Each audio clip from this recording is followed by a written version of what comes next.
La forma y espíritu de la religión. Este sermón fue predicado la mañana del domingo 4 de abril de 1858 por Charles Haddon Spurgeon en The Music Hall, Royal Surrey Gardens. Traigamos a nosotros de Silo el arca del pacto de Jehová, para que viniendo entre nosotros nos salve de la mano de nuestros enemigos. Primera de Samuel, capítulo 4 y versículo 3. Estos hombres cometieron un gran error. Lo que necesitaban era al Señor en medio de ellos. Mientras que ellos imaginaban que el símbolo de la presencia de Dios, el arca del pacto, sería suficiente para otorgarles la asistencia que requerirían en el día de la batalla. Tal como es el hombre, así debe ser su religión. Ahora bien, el hombre es un ser compuesto. Hablando correctamente, el hombre es un ser espiritual. Tiene dentro de sí un alma, una sustancia mucho más allá de los límites de la materia, pero el hombre también se compone de un cuerpo y de un alma. No es espíritu simplemente, su espíritu está encarnado en sangre y carne. Ahora bien, tal es nuestra religión. La religión de Dios es, en cuanto a su vitalidad, puramente espiritual, siempre así, pero como el hombre está hecho de carne, tanto como el espíritu, parecía necesario que su religión tuviera algo de visible, externo y material, en el que encarnar lo espiritual, o de lo contrario el hombre no habría sido capaz de aferrarse a ella.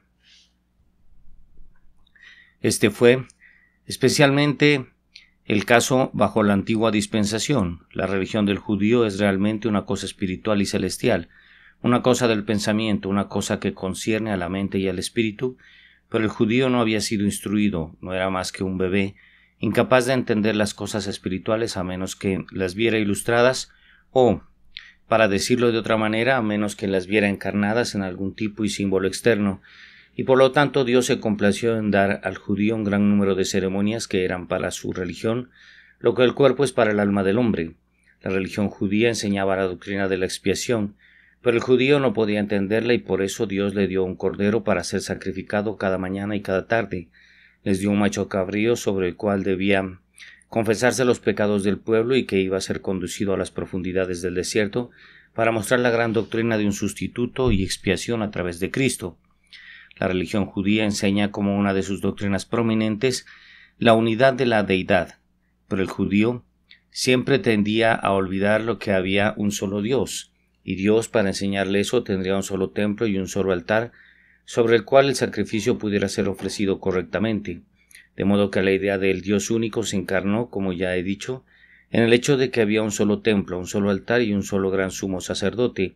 Y fíjate, esto es cierto de nuestra religión. El cristianismo no tan cierto como el judaísmo, porque la religión de los judíos tenía un cuerpo tope y pesado. Pero nuestra religión tiene un cuerpo transparente y tiene muy poco de materialismo en eso. Si me preguntan cómo llamaría el materialismo de nuestra religión, la encarnación de la parte espiritual de aquello en lo que confiamos y esperamos señalaría en primer lugar las dos ordenanzas del Señor, el bautismo y la cena del Señor.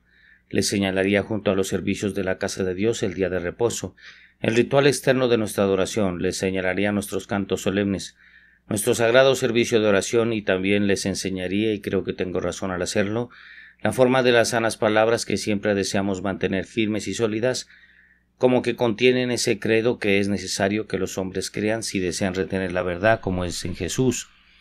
Nuestra religión entonces tiene una forma externa hasta el día de hoy, porque el apóstol Pablo, cuando habló de los que profesaban ser cristianos, habló de algunos que tenían apariencia de piedad, pero negaban la eficacia de ella, que sigue siendo cierto, aunque confieso que no en la misma medida que lo fue en los días de Moisés, que la religión debe tener un cuerpo para que la cosa espiritual sea palpable ante nuestra visión y la podamos ver. Ahora 3 puntos inferidos esta mañana de nuestra narrativa. El primer punto es que la forma exterior de la religión debe observarse cuidadosa y reverentemente, pero mi segundo y más importante encabezado es Notará que los mismos hombres que tienen el menor espíritu de religión son los que observan más supersticiosamente su forma. Así como encuentras que la gente aquí no se preocupaba por Dios, tenía una consideración muy supersticiosa por ese cofre llamado el Arca del Pacto. Luego mi tercer punto será que aquellos que confían en la forma externa de la religión, aparte del espíritu de la misma, están terriblemente engañados y el resultado de su engaño debe ser del carácter más fatal.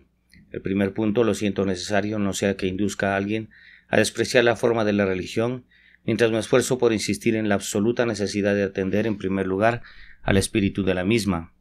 Entonces, en primer lugar, la forma de la religión debe ser observada con reverencia. Esta arca de la alianza era para el judío el instrumento más sagrado de su religión. Había muchas otras cosas que él consideraba sagradas, pero esta arca siempre estuvo en el lugar santísimo y se volvía doblemente sagrada, porque entre las alas extendidas de aquellas figuras de querubines que descansaban sobre el propiciatorio, solía verse una luz brillante llamada Shekinah, que manifestaba que Jehová, el Dios de Israel, que habitaba entre los querubines, estaba allí. Y de hecho, tenían una gran razón en los días de Samuel para reverenciar esta arca, porque recordarán que cuando Moisés fue a la guerra contra los madianitas, se ocasionó una gran matanza de este pueblo por el hecho de que Eleazar, el sumo sacerdote, con una trompeta de plata se paró al frente de la batalla, llevando en sus manos el instrumento sagrado de la ley, es decir, el arca, y fue por la presencia de esta arca que se logró la victoria. Fue junto a esa arca también que se secó el río Jordán. Cuando las tribus llegaron a él no había vado, pero los sacerdotes pusieron las varas del arca sobre sus hombros y marcharon con paso solemne hasta la orilla de las aguas, y ante la presencia del arca las aguas retrocedieron, de modo que la gente pasó con los zapatos secos. Y cuando hubieron desembarcado en la tierra prometida, recordad que fue junto a esta arca que los muros de Jericó cayeron a tierra, porque los sacerdotes tocando las trompetas y llevando el arca iban delante, cuando rodearon la ciudad 7 días, y al fin por el poder del arca, o más bien por el poder de ese Dios que habitaba dentro del arca, los muros de Jericó se derrumbaron, y todos los hombres fueron directamente al matadero. Estas personas, por lo tanto, pensaron que si podían obtener el arca una vez, todo estaría bien y seguramente triunfarían, y aunque en el segundo encabezado tendré que insistir en que se equivocaron al imputar supersticiosamente fuerza al pobre cofre, sin embargo el arca debía ser observada con reverencia, porque era el símbolo externo de una elevada verdad espiritual y nunca debía ser tratado con ninguna indignidad. Es bien cierto, en primer lugar, que la forma de la religión nunca debe ser alterada. ¿Os acordáis que Moisés hizo esta arca según el modelo que Dios le había dado en el monte? Ahora las formas externas de nuestra religión, si son correctas, son hechas por Dios. Sus 2 grandes ordenanzas del bautismo y la cena del Señor no son enviadas desde lo alto. No me atrevo a alterar ninguna de ellas. Me parecería un gran pecado y una gran traición al cielo si, creyendo que el bautismo significa inmersión y solo inmersión, pretendiera administrarlo por aspersión, o creyendo que el bautismo pertenece solo a los creyentes, me consideraría un criminal a la vista de Dios si lo diera a cualquiera excepto a los que creen. Lo mismo ocurre con la cena del Señor. Creyendo que consiste en pan y vino, sostengo que es una gran blasfemia en la Iglesia de Roma negar la copa al pueblo. Y sabiendo que esta ordenanza estaba destinada únicamente al pueblo del Señor, considero un acto de alta traición contra la majestad de los cielos cuando se admite a la cena del Señor o algunos que no han hecho profesión de su fe y de su arrepentimiento y que no se declaran verdaderos hijos de Dios. Y con respecto a las doctrinas del Evangelio, no se debe permitir aquí ninguna alteración. Sé que las formas de doctrina son muy poco comparadas con el espíritu y el corazón, pero aún así no debemos alterar ni siquiera la forma de la misma. A menudo se ha dicho que no debemos tener una religión estricta. Creo que eso es justamente lo que deberíamos tener, una religión que sea de tal índole que no sepa cómo alterarse, una religión que proviene de la cabeza infalible de la Iglesia, es decir, Jesucristo nuestro Señor, y que hasta el último tiempo ha de ser como la ley y los profetas, ni una jota ni una tilde debe fallar mientras dure la tierra. Los hombres que piensan que podemos alterar esto y alterar aquello, y aún así mantener al espíritu de la religión, tienen algo de verdad de su parte, pero que recuerden que, si bien el espíritu de la religión puede mantenerse en medio de muchos errores, cada error tiende a debilitar nuestra espiritualidad, y además de eso, no tenemos derecho a considerar meramente el efecto sobre nosotros mismos. Cualquier forma de religión que Dios haya ordenado es nuestra para practicarla sin la menor alteración, y alterar cualquiera de las ordenanzas de Dios es un acto de terrible profanación. Por muy razonable que pueda parecer esa alteración, es una traición contra el alto cielo y no se debe permitir en la Iglesia de Cristo. Retén la forma de las sanas palabras, dijo Pablo, que has oído en mí.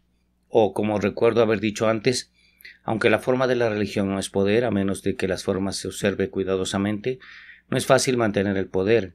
Es como una cáscara de huevo que encierra el huevo, no hay vida en el caparazón, pero debes tener cuidado de no romperlo o de lo contrario puedes destruir la vida que hay dentro. Las ordenanzas y doctrinas de nuestra fe son solo el caparazón de la religión, no son la vida, pero debemos tener cuidado de no dañar tanto el caparazón exterior, porque si lo hacemos, podemos poner en peligro la vida interior, aunque ésta pueda vivir. Se debilitaría por cualquier daño hecho a su forma exterior, así como la forma no debe ser alterada, tampoco debe ser despreciada. Estos filisteos despreciaron el arca, la tomaron y la pusieron en el templo de su ídolo, y el resultado fue que su dios ídolo Dagón fue roto en pedazos.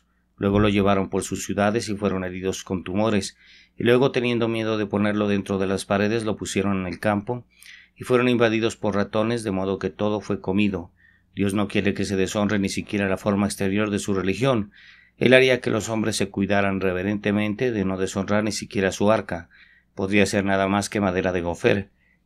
Pero debido a que Dios había habitado entre las alas de sus querubines, el arca debía ser sagrada, y Dios no permitiría que sea deshonrada.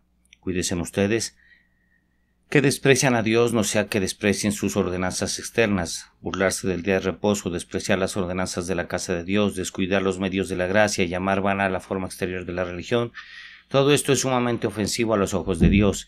Él nos hará recordar que aunque la forma no es la vida, la forma debe ser respetada por el bien de la vida que contiene.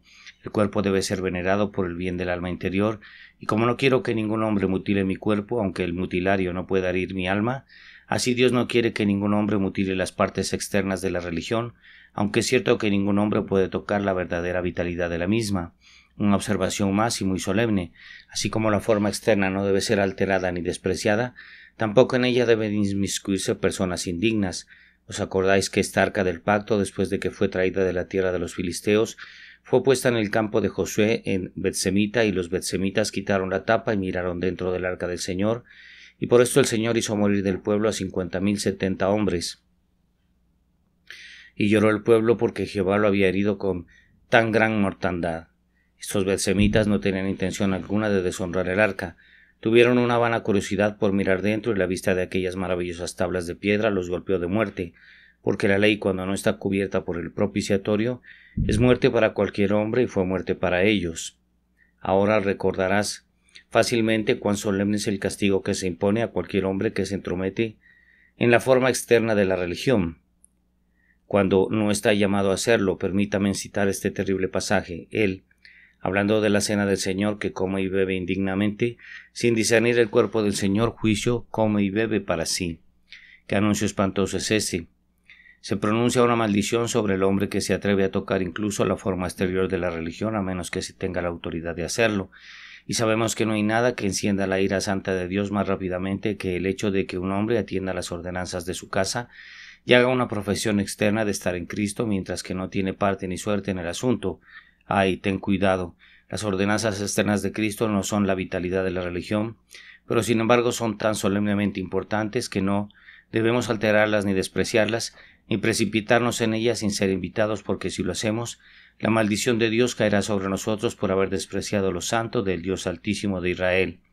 Y ahora, antes de cerrar este primer encabezado, permítame señalar que las cosas externas de Dios deben ser cuidadas y amadas diligentemente.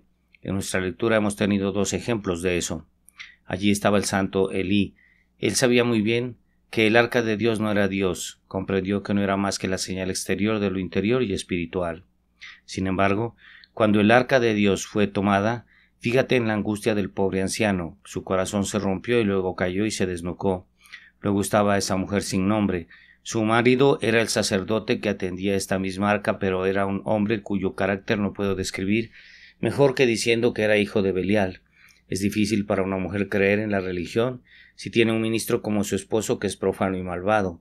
El esposo de esta mujer no solo cometió agravios contra Dios, sino contra ella. Era una persona inmunda e impura que profanó los mismos atrios de la casa del Señor con sus fornicaciones, y sin embargo tenía tanta fe en su Dios que sabía amar la religión que su marido, por su terrible carácter, desacreditaba. Ella supo distinguir entre el hombre y su deber, entre el sacerdote y el sacerdocio, entre el oficial y el oficio.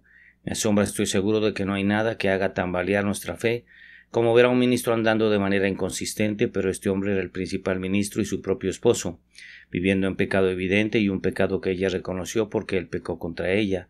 Estoy seguro de que fue maravilloso que ella creyera en absoluto, pero tan fuerte era su fe y su apego a su religión, que aunque como Elí sabía que el arca no era Dios, que la forma no era la cosa interior, sin embargo, la forma misma era tan preciosa para ella que los dolores del parto se aceleraron prematuramente y en medio de su dolor esto era lo más importante, que el arca del Señor fue tomada.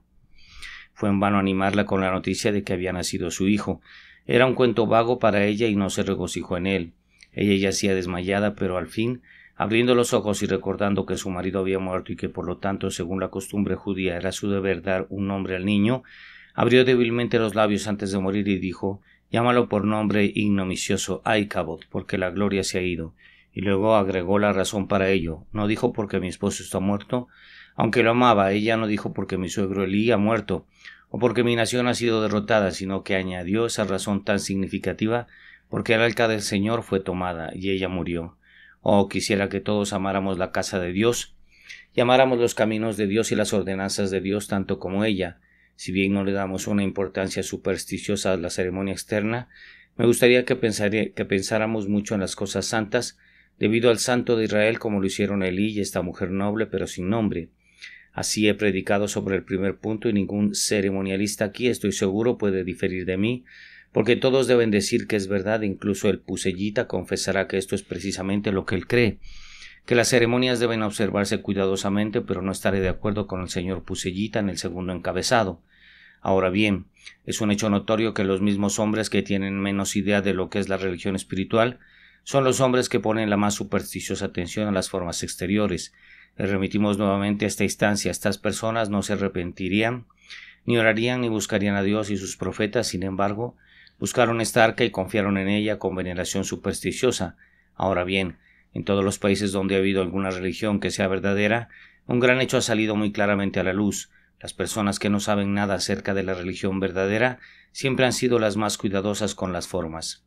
¿Quieres conocer al hombre que devoraba las casas de las viudas y devoraba los bienes de los huérfanos? ¿Quieres conocer a los hipócritas, los engañadores en los días de Cristo? Pues eran los fariseos que para fingir hacían largas oraciones. Eran los hombres que daban limosna a los pobres en las esquinas de las calles, los hombres que diezmaban el anís, la menta y el comino y se olvidaban de los asuntos más importantes de la ley, como la justicia y la rectitud. Si querías encontrar al seductor, al juez injusto, al mentiroso, al pérjuro en los días de Cristo, solo tenías que preguntar por el hombre que había ayunado 3 veces a la semana y dado diezmos de todo lo que poseía. Estos fariseos harían cualquier acción malvada y nunca se aferrarían a ella. Sin embargo, si al beber vino cayera un pequeño mosquito y se lo tragara, se considerarían contaminados porque su ley no les permitía comer una criatura a la que no se le había extraído la sangre. Así colaron al mosquito, adquiriendo así la reputación de ser muy religiosos, y se tragaron el camello con joroba y todo. Tú sonríes, pero lo que hicieron en su día ya está hecho. Tú conoces a los romanistas. ¿Conoció alguna vez a uno de ellos que no pudieran pensar que era una gran ofensa contra la majestad del cielo si comieran carne el Viernes Santo? ¿Conoces a algunos de ellos que no hayan creído necesario guardar la Cuaresma con estricta observancia rigurosa? Fíjate con qué cuidado van a sus lugares de culto el día de reposo por la mañana, cuán diligentemente observan este rito sagrado de hacerse la cruz en la frente con agua bendita, cuán necesario es que se cuide con ternura el agua bendita y todo lo demás de la misma especie, y no mantienen las mismas personas en sus propios países sus teatros abiertos en el día de reposo. No encuentras a los mismos hombres que observan tan solemnemente su religión por la mañana, olvidándolo todo por la noche sin pensar más en el día de reposo, al que llaman santo pero que toman como si fuera cualquier otro día, haciéndolo más un día de alegría que cualquier día de la semana. Mira de nuevo a nuestra iglesia de Inglaterra.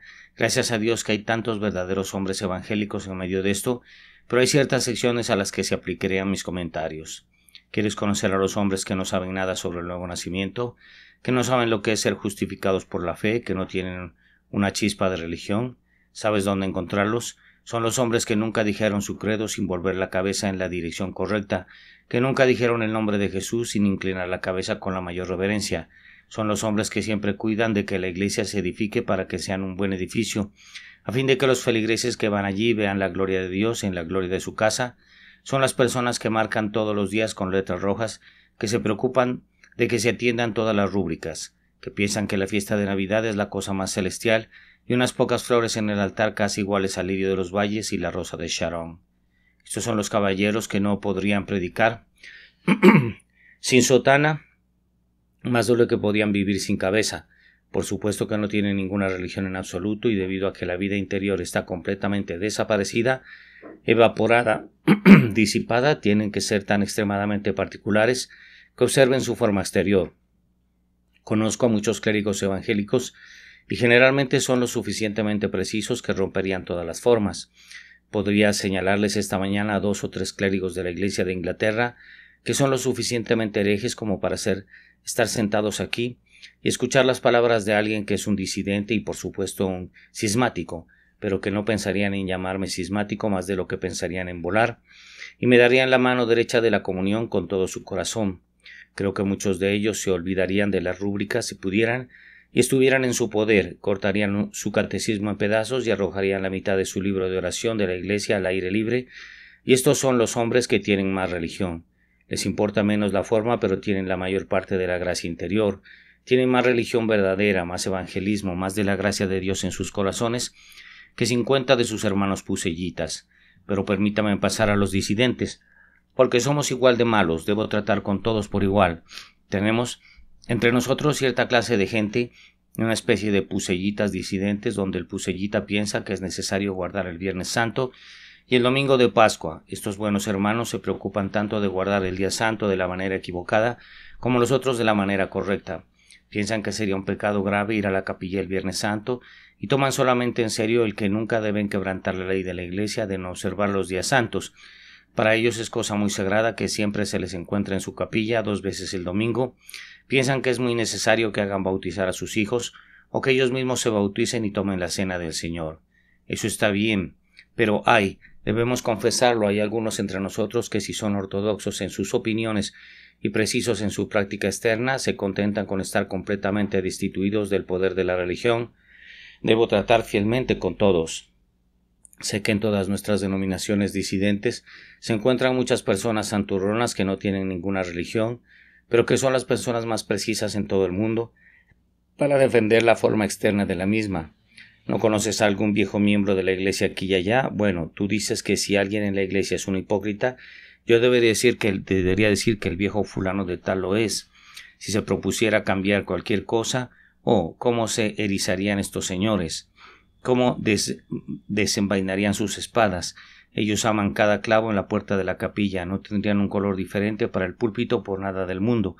Tendrían todo estrictamente observado. Toda su salvación parece depender de la rectitud de la forma. ¿O no? Ellos no podrían pensar en alterar ninguna de las formas de su iglesia.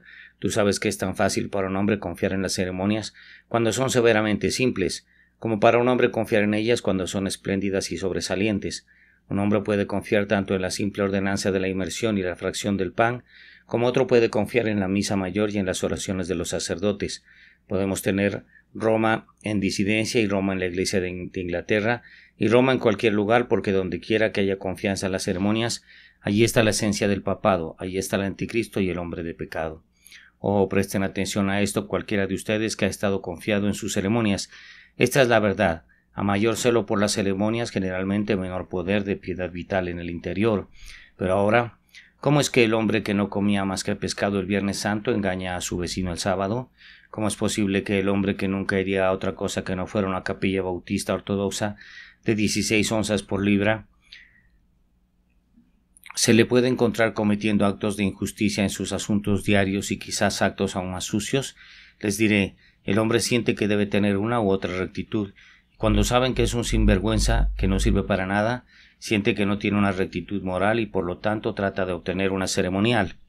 Fijaos en el hombre que bebe y jura, que comete toda clase de iniquidades y muy a menudo lo encontraréis.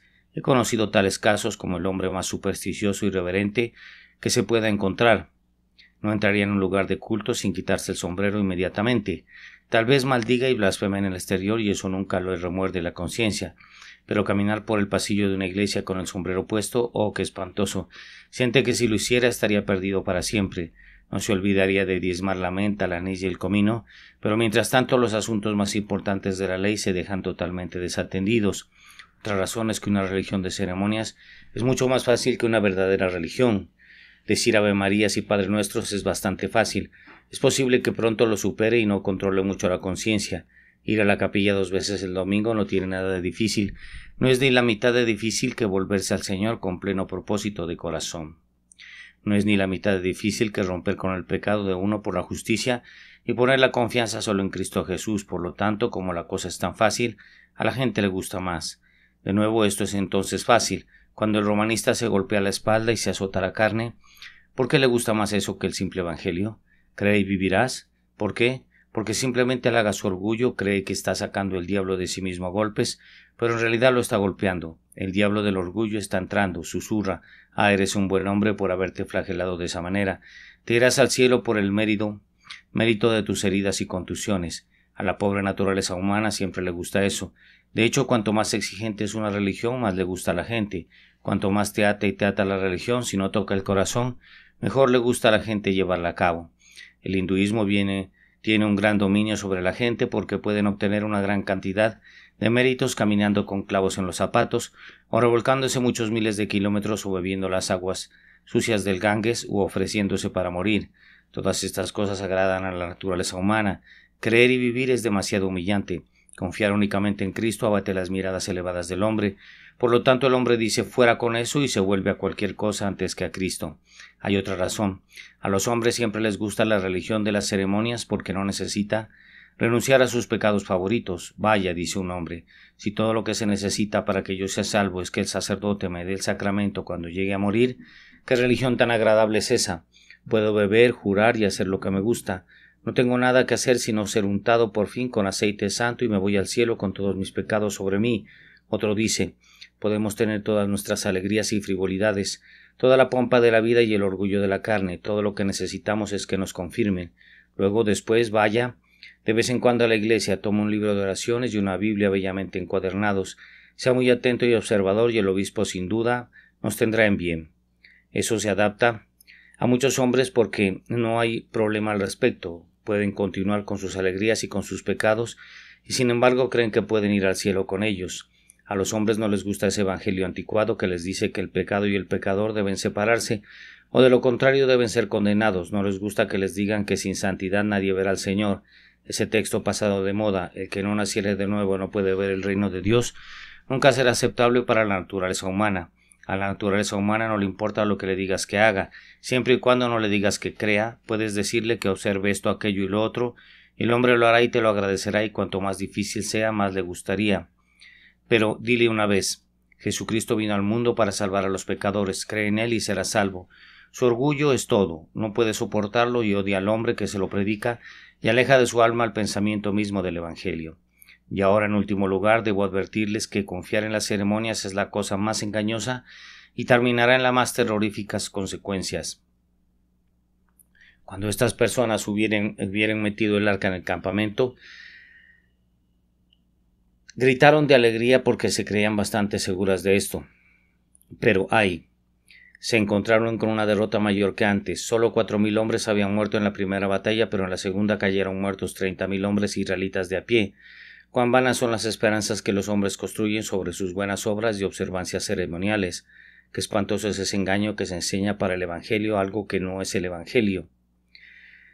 Es algo que pervertiría el Evangelio de Cristo. Mi lector, déjame preguntarte solemnemente, ¿cuál es tu base de esperanza? ¿Confías en el bautismo? Oh hombre, qué tonto eres. ¿Qué pueden hacer unas gotas de agua puestas sobre la frente de un bebé? Algunos hipócritas mentirosos nos dicen que los niños se regeneraron con gotas de agua. ¿Qué clase de regeneración es esa? Hemos visto personas ahorcadas que fueron regeneradas de esta manera. Ha habido hombres que han vivido toda su vida fornicarios, adúlteros, ladrones y asesinos que han sido regenerados en su bautismo por esta clase de regeneración. ¿O no os dejéis engañar por una regeneración tan absurda, tan palpable hasta para la carne y la sangre como uno de los prodigios mentirosos que han venido del mismo infierno? Pero tal vez usted diga: Señor, confío en mi bautismo, en la vida futura. Ah, mis amigos, ¿qué puede hacer el lavado en agua? ¿Cómo vive el Señor si confías en el bautismo? Confías en una cosa que al final te fallará. ¿Por qué es el lavado en agua si no es precedido por la fe y el arrepentimiento? Te bautizamos no para lavar tus pecados, ni porque creemos que son lavados de antemano.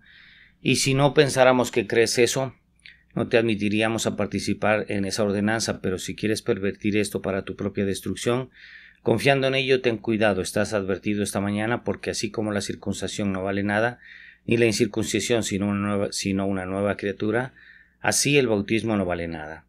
Puede que haya algunos aquí que estén diciendo dentro de sí mismos, bueno, si yo no voy al cielo, nadie lo hará, porque he sido educado en mi iglesia tan correctamente como ha sido posible.